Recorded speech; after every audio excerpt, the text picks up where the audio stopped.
everybody, welcome to my channel English Simplified. I am Kaushal Kishore. आज हम फिर बात करने वाले हैं फ्रेजल वर्ब्स के बारे में कि डी लेटर से जितने भी फॉर्मल फ्रेजल वर्ब्स हैं वो कौन कौन से हैं। हम इसी को डिस्कस करने वाले हैं आज।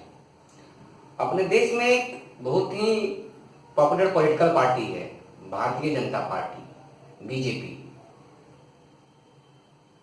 तो आज मैं आपको सिर्फ बीजेपी और मोदी जी के माध्यम से समझा दूंगा कि ये जितने भी फ्रेजल वर्ब्स हैं फॉर्मल डी से वो कैसे उनका मतलब हिंदी में क्या होता है। इससे पहले बता दूं यदि आपने मेरे चैनल को अभी तक सब्सक्राइब नहीं किया है तो चैनल को सब्सक्राइब कर लीजिए और बेल आइकन को प्रेस कर लीजिए ताकि आपको नोटिफिकेशन मिलते रहे। आइए वीडियो शुरू करते हैं। पहला है डिक्लेयर अगेंस्ट। डिक्लेयर अगेंस्ट का मतलब होता है पब्लिकली किसी इंसान या किसी आइडिया के विरोध में खड़े होना, विरोध करना, विरोध करना।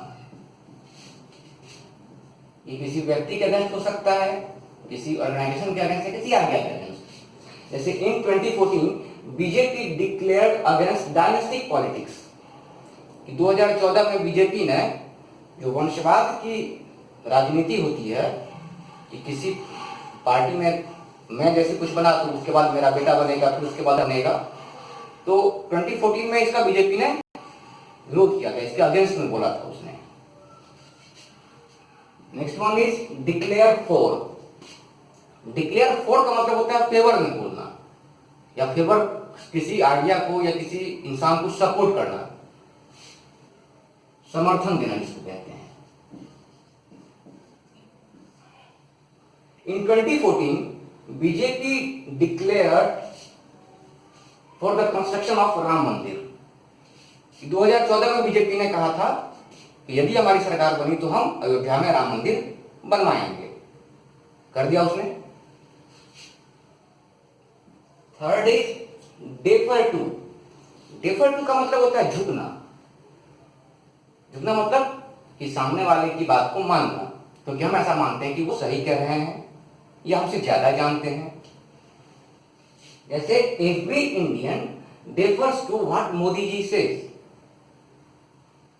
मोदी जी जो कहते हैं हर कोई उसको मान लेता है। जैसे डेफर टू का पहले मतलब लिख लीजिए झुकना या मान लेना। ऐसे एक और सेंटेंस लीजिए, we should defer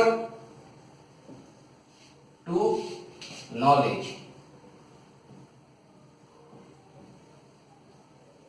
not age। Generally हमारे कल्चर में क्या है कि कोई बड़ा कुछ कह रहा है हम उसको मान लेते हैं, चाहे वो गलत ही क्यों ना कह रहा हो। ऐसा नहीं होना चाहिए। मेरा मानना है कि जिसको नॉलेज है उसके सामने झुकना चाहिए कि हाँ आप सही बोल रहे हैं या गलत बोल रहे हैं। फोर्थ आ जाएगी डिलाइट इन। डिलाइट इन का मतलब होता है कि मजे लूटना, उसमें खुश होना। जनरली ये उसमें मजे लेते हैं जो आमतौर पे सही नहीं माना जाता है। आनंद लेना। ऐसे some politicians delight in making senseless remarks. कि कुछ कुछ नेता होते हैं वो क्या बोलते रहेंगे कि खुद का मखौल खुद वो बनवाते रहते हैं। जैसे आई डिलाइट इन कंट्रोवर्सी। कंट्रोवर्सी का मतलब क्या होता है? स्कैंडल टाइप का कुछ विरोध जिसको होते हैं, जिसको विरोध कहा जा सकता है कि मुझे कंट्रोवर्सी में मजा आता है। Some politician delight in making senseless remarks. कुछ कुछ नेता अपने देश में वो क्या बोल रहे हैं उनको पता ही नहीं है। राफेल 560 करोड़ में खरीदा गया, राफेल 720 करोड़ में खरीदा गया, राफेल 800 करोड़ में खरीदा गया। अरे भाई खुद श्योर हो जाइए पहले कितने में खरीदा गया। क्या बोलेंगे इनको कोई आइडिया नहीं है। कभी कभी तो आलू से ही सोना बना देते रहते हैं। ये होते हैं इस तरह के politician. Fifth idea deliver over.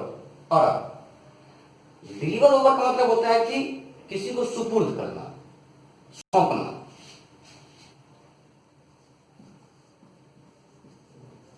सुपुर्द करना, जो कंसर्निंग अथॉरिटी है उसको सुपुर्द किया जाता है। जैसे every culprits are delivered over to the authority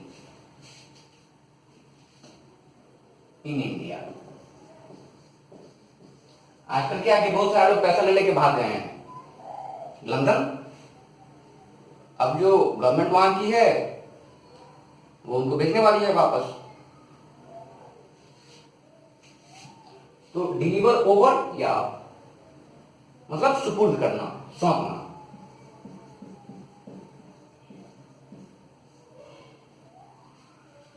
six, despair of. Despair of का मतलब होता है कि नाउम्मीद होना, निराश होना किसी चीज से। जैसे many students despair of reservation. बहुत सारे स्टूडेंट हैं वो आरक्षण से मायूस हैं कि ऐसा नहीं होना चाहिए, आरक्षण नहीं मिलना चाहिए, आरक्षण खत्म होना चाहिए, मतलब निराश होना, निराश होना। जैसे I despair of our government action on corona, कि कोरोना को लेकर जितने भी एक्शन गवर्नमेंट ने किया मैं उससे खुश नहीं हूं, अभी नहीं करता मैं उससे। डिवॉल्व ऑन या अपॉन। डिवॉल्व का मतलब होता है कि मतलब जिम्मेदारी सौंपना, एक से दूसरे को जो ट्रांसफर किया जाता है, अपने से नीचे वाले को जो दिया जाता है, हस्तांतरित करना जिसको कहते हैं, हस्तांतरित करना। जैसे the presidency in BJP devolves upon the deserving candidate, कि भारतीय जनता पार्टी में क्या होता है कि अध्यक्ष कोई यदि है तो वो सिर्फ 2 साल के लिए ही होंगे, उसके बाद अध्यक्ष कौन बने, वो डिजर्विंग कौन है उसको डिवॉल्व उस पे जाता है। वो ऐसा नहीं है कि जो भी प्रेसिडेंट है उनके बेटे को बना दो प्रेसिडेंट, भाई वो किसी काम के हो या ना हो, ऐसा बीजेपी में नहीं है। 7, डिवॉल्व टू मतलब अथॉरिटी में किसी को जाना, इसका मतलब भी सौंपना ही होता है। जैसे मान लीजिए कोई किसी स्कूल में कोई एचएम है, तो एचएम जब नहीं है, हेडमास्टर नहीं है, तो उनकी जो रिस्पॉन्सिबिलिटी है, जो उनकी ड्यूटी है, वो जो नेक्स्ट सीनियर फुल है, जो फुल सीनियर है, उस पर चला जाता है। जैसे the president can devolve his rights to the vice president, कि हमारे राष्ट्रपति के पास जो अधिकार है, मान लीजिए वो नहीं है, जब देश में नहीं है या स्वस्थ हैं, तो उनके जो राइट्स हैं वो डिवॉल्व हो जाते हैं कहां, वाइस प्रेसिडेंट के पास। 8, डिसअब्यूज ऑफ। डिसअब्यूज का इसका मतलब हो जाएगा धारणाएं तोड़ना, धारणाएं तोड़ना। जैसे इन 2019 मोदी जी डिसअब्यूज अस ऑफ 35A एंड 370। बहुत सारे लोग धारणा बना के बैठे थे कि 35A और 370 को खत्म नहीं किया जा सकता। 2019 में क्या हुआ, दोनों को हटा दिया गया। बहुत सारे कश्मीरी नेता थे कहते रहे तिरंगे को कोई झंडा देने वाला, आग देने वाला नहीं बचेगा, ये नहीं बचेगा, आग लग जाएगी कश्मीर में, ये हो जाएगा। मतलब ऐसा माहौल बनाया गया था कि ये छुए ना इसको कोई। अब जब इसको हटा दिया गया तो वो लोग खुद नहीं दिख रहे कि वो खुद कहां गायब है। बेचारे पहले तो कभी कभार टीवी पे दिखते भी थे, तो टीवी पे भी नहीं दिखते हैं वो लोग। चलिए 9, डिस्पेंस विद। डिस्पेंस का मतलब हो जाता है कि छुटकारा पाना, किसी चीज से छुटकारा पाना, छुटकारा पाना। जैसे it is high time to pseudo secularism, ये जो छद्म धर्मनिरपेक्षता है उससे पीछा छुड़ाने का समय आ गया है। जनरली क्या होता है कि बहुत सारे लोग इससे हिंदू मुसलमान विरोध करते रहेंगे। जैसे उत्तर प्रदेश में है, किसी मुसलमान कैंडिडेट को टिकट नहीं दिया गया तो कुछ लोगों ने इसको मुद्दा बना दिया। अरे भाई ये धर्मनिरपेक्ष देश है, यहां पे किसी कास्ट को देकर तुम्हें टिकट दिया जाता है कि कोई कौन हिंदू है कौन मुसलमान है। हमारा संविधान इसका विरोध करता है। ये वो संविधान हमारा कहता है कि ये जो कंट्री है, जो देश हमारा है, वो एक सेक्युलर नेशन है, धर्मनिरपेक्ष है, इसमें धर्म का कोई लेना देना नहीं है। तो बीजेपी ने क्या किया था, सिर्फ हिंदुओं को ही टिकट दी, जीत के आए बहुत सारे, मतलब फुल मेजोरिटी में आया वो। तो कुछ लोग ड्रामा करने लगे, नहीं मुसलमानों का रिप्रेजेंटेशन नहीं